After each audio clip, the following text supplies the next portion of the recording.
Hello भाई, मेरा नाम है प्रज्वल प्रताप सिंह और मैं हूँ आप लोग का इंग्लिश एजुकेटर। अब जैसा कि आप लोग जानते हैं, जो मैं इस समय आप लोग को टॉपिक पढ़ा रहा हूँ उस टॉपिक का नाम है आइडियम्स एंड फ्रेजेस। और मैंने आप लोगों को इससे पहले भी इसके कई पार्ट पढ़ा दिए हैं। ओवरऑल 6 पार्ट में आप लोगों को इसमें का पढ़ा चुका हूँ। आज मैं आप लोगों को आइडियम्स एंड फ्रेजेस का अगला पार्ट पढ़ाने वाला हूँ और ये एक ऐसा टॉपिक है जो कि आपके हर एग्जाम में आता है। जिस एग्जाम में इंग्लिश आती है उस एग्जाम में ये टॉपिक आपको देखने को जरूर मिलेगा। अब आइए हम लोग देखते हैं। अब जैसे कि इसके ऊपर मैंने लिखा हुआ है आइडियम्स एंड फ्रेजेस, तो इसको हिंदी में बोला जाता है मुहावरे और कहावतें। अब आइए हम लोग देखते हैं। अब इसमें मैंने फर्स्ट नंबर में लिखा हुआ है अ बेड ऑफ रोजेस। इसका मीन्स क्या होता है? इसका मीन्स होता है an easy and comfortable situation. इसका मीन्स ये हुआ फूलों की सेज। इसमें जैसे कि बोला गया है bed of roses, bed of roses का मतलब होता है फूलों की सेज। इसका कहने का मतलब यह है एक तरीके की ऐसी कंडीशन जो कि एकदम आरामदायक हो, उसी को बोला क्या जाता है an easy and comfortable situation. आइए देखते हैं नेक्स्ट।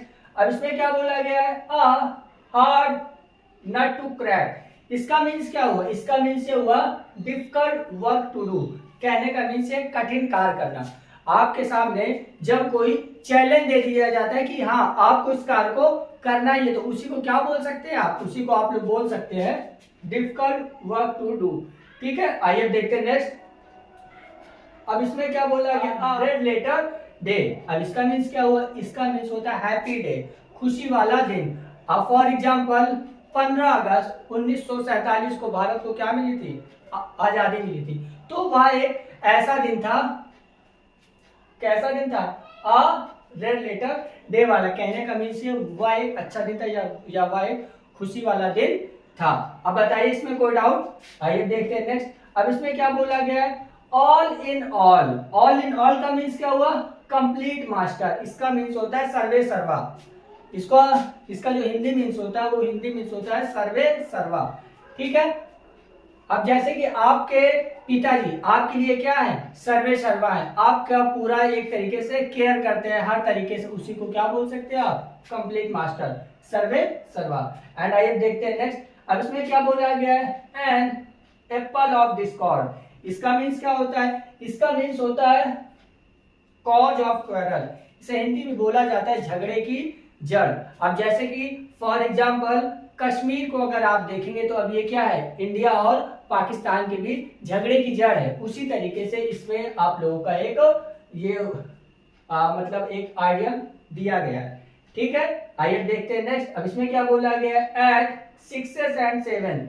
इसका मीन्स क्या होता है? इसका मीन्स होता है इन स्कैटर्ड। इसको हिंदी में बोला जाता है अव्यवस्थित। अगर कोई भी चीज एक तरीके से सिस्टम से नहीं रखी हुई है, सीरियल से नहीं रखी हुई है, तो उसी को आप लोग क्या बोलेंगे? इन स्कैटर्ड। इसे हिंदी में बोला जाता है अव्यवस्थित। एंड देखते हैं नेक्स्ट। अब इसमें क्या बोला गया है एट हिज फिंगर्स एंड। इसका मीन्स क्या होता है? इसका मीन्स होता है हर समय याद। जब भी कोई चीज आपको हमेशा 24/7 आपके माइंड में याद रहेगी तो उसी को आप लोग क्या बोलेंगे? At his fingers and. इस तरीके से आपके पेपर में दिया रहेगा तो आप लोग को इस साइड वाला टिक करना रहेगा। तो अब मैंने क्या लिखा उधर? रेडी इन माइंड, जो कि आपके दिमाग में हमेशा तैयार रहती है। ठीक है, एंड अब आइए देखते हैं नेक्स्ट। अब इसमें क्या बोला गया है? इसमें आप लोगों से बोला गया है bag and baggage. Bag and baggage का मीन्स क्या होता है? कंप्लीटली। इसका मीन्स होता है बोरिया बिस्तर समेत, बोरिया बिस्तर समेत। जो है कहने का मीन्स क्या है? आप अगर कहीं पर भी जाते हो, अब जैसे कि आप मान के चलिए कि आपने जो है प्रयागराज में कमरा लिया, ठीक है, अब आप जाओगे जब यहाँ से तो अब आप क्या करोगे? कंप्लीट बोरिया बिस्तर के साथ ही जाओगे। एक तरीके से पूरी जो भी आपकी व्यवस्था है उसी के साथ तो आप जाओगे, तो उसी को बोल क्या दिया जाता है? मुहावरे के रूप में बैग एंड बैगेज। और इसका मीन्स क्या हो जाए? कंप्लीटली। ये वाला आपके पेपर में हर साल पूछा जाता है।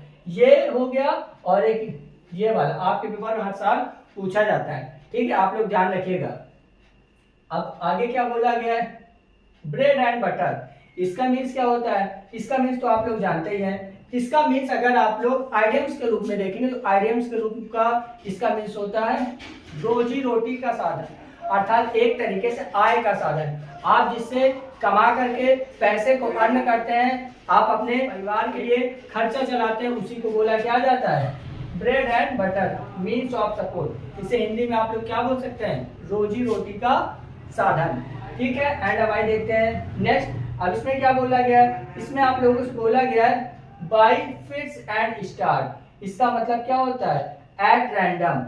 एट रैंडम इसका मतलब होता है एट रैंडम। इसका कहने का मीन्स क्या है? इसका कहने का मीन्स है कि जब कोई चीज अचानक से आपके साथ हो जाए, उसी को क्या बोल दिया जाएगा? At random. ठीक है, अब ये मैंने आप लोगों को आइडियम्स एंड फ्रेजेस पूरा का पूरा कंप्लीट तरीके से समझा दिया है। अब आपको करना क्या है? अब आपको इसको अपने आप लोग कॉपी में लिख लीजिए और आप लोग डेली 5 मिनट 10 मिनट अगर आप लोग डेली रिवाइज करेंगे तो ऑटोमेटिक याद हो जाएगा। एक चीज आप लोग और समझ लीजिए, आप लोगों को जो मैं आइडियम्स एंड फ्रेजेस पढ़ा रहा हूँ, इसके बाहर से आपको एग्जाम में देखने को नहीं मिलेगा। अब वो चाहे एसएससी आप लोग का एमटीएस हो, फिर वो चाहे आप लोगों का सीजीएल हो, और फिर वो चाहे आप लोगों का हो क्या सीएचएसएल, एंड अग्निवीर के लिए तो है ही स्पेशल। ठीक है, अगर आपको मेरा वीडियो अच्छा लगा हो तो प्लीज लाइक शेयर आप लोग एंड आप लोग सब्सक्राइब करिए। Thank you guys.